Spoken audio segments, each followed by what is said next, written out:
chers collègues. Ça va être bref, ça tient moins de 5 minutes, mais surtout 3 points sur ce rapport. Tout d'abord, l'idéologie face à la réalité. Votre adjoint, M. Lardy, se dit séduit en avançant comme justification, je le cite dans la presse, que 97% de la masse monétaire est spéculative et qu'on a là une monnaie d'échange qui revient à l'origine même de la monnaie. Cela rejoint également un autre argument en faveur de cette monnaie, à savoir redonner du pouvoir d'achat. Dois-je rappeler que les monnaies locales et celles-ci fonctionnent à parité avec l'euro, dont la nature même est spéculative au regard des taux de change, des marchés financiers et du choix des politiques monétaires. Même l'or, que l'on dit valeur refuge, est spéculatif. Cet argument ne tient pas, d'autant que les monnaies locales indexées sur l'euro subissent donc et subiront inflation et déflation.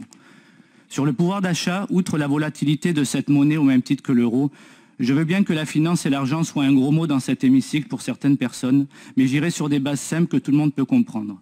Les monnaies locales ne bénéficient d'aucun taux d'intérêt, les utilisateurs ne peuvent donc pas rémunérer leur épargne.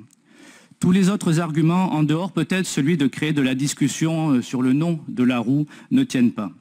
Sur les arguments évoqués en faveur de cette monnaie, cela voudrait également dire que les commerçants ou restaurateurs qui n'y adhèrent pas ne sont ni éthiques, ni solidaires, ni vertueux. Je crois qu'opposer les uns avec les autres en se posant en censeur de vertu n'est pas adapté au commerce de proximité, ni au sens du commerce de manière générale. De plus, ces monnaies sont dites fondantes, c'est-à-dire que leur valeur baisse si elles ne sont pas utilisées dans le temps.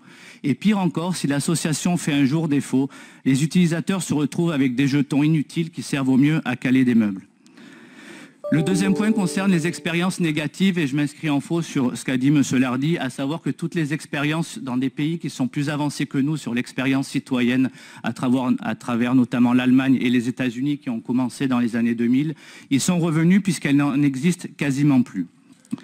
Et enfin, et pas la moindre des objections, la validité même de ce rapport d'un point de vue juridique pour l'ensemble des mairies de secteur.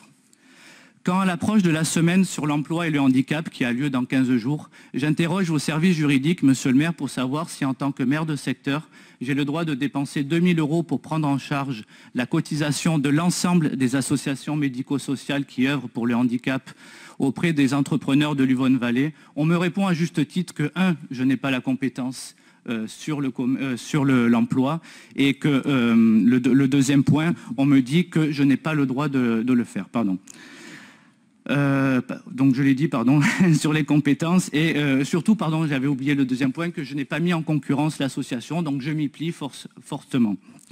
Mais par quel tour de magie, donc, la municipalité peut présenter aujourd'hui un rapport qui permet de choisir cette association sans mise en concurrence, ou du moins nous n'avons pas été informés ni d'informations sur cette association. De plus, l'article 4 parle d'une contribution à payer par les maires du secteur sans aucune contrepartie. Nous sommes dans une logique d'attribution d'une subvention qui ne dit pas son nom.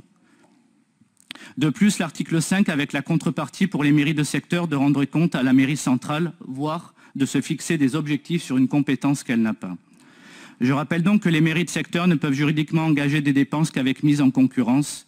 Ce rapport présente donc un risque, non pas pour nos 3 mairies de secteur, parce que vous avez bien compris que nous n'y souscrirons pas, mais surtout pour vos 5 maires de secteur qui risquent de se retrouver en conflit dès qu'ils engageront le moindre euro. Comme l'a énoncé Bruno Gilles et relayé par la presse ce matin, ce rapport n'est présenté que pour faire plaisir à la mairie du 4-5, avec de plus une interrogation sur l'article 6 qui prévoit la nomination d'un élu municipal aux instances dirigeantes de cette association, alors que ce sont les mairies de secteur qui devraient mettre la main au pot. En conclusion, j'en profite, j'invite la municipalité à prendre en charge les 2 000 € d'adhésion pour les associations médico-sociales. J'ai présenté ce vœu en rapport d'arrondissement qui vous sera présenté et peut-être l'élargir aux autres mairies de secteur.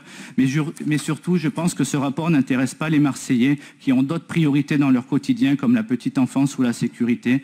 Et ce rapport n'est destiné, j'allais dire, je l'appelais gadget pour bobo, mais vraiment ce rapport est inefficace, inutile, clivant, financé avec de l'argent public bien réel et destiné uniquement, comme je disais, à faire plaisir à une partie de votre électorat. Je vous remercie, monsieur le maire. Merci beaucoup, monsieur Souvestre, pour cette intervention. Monsieur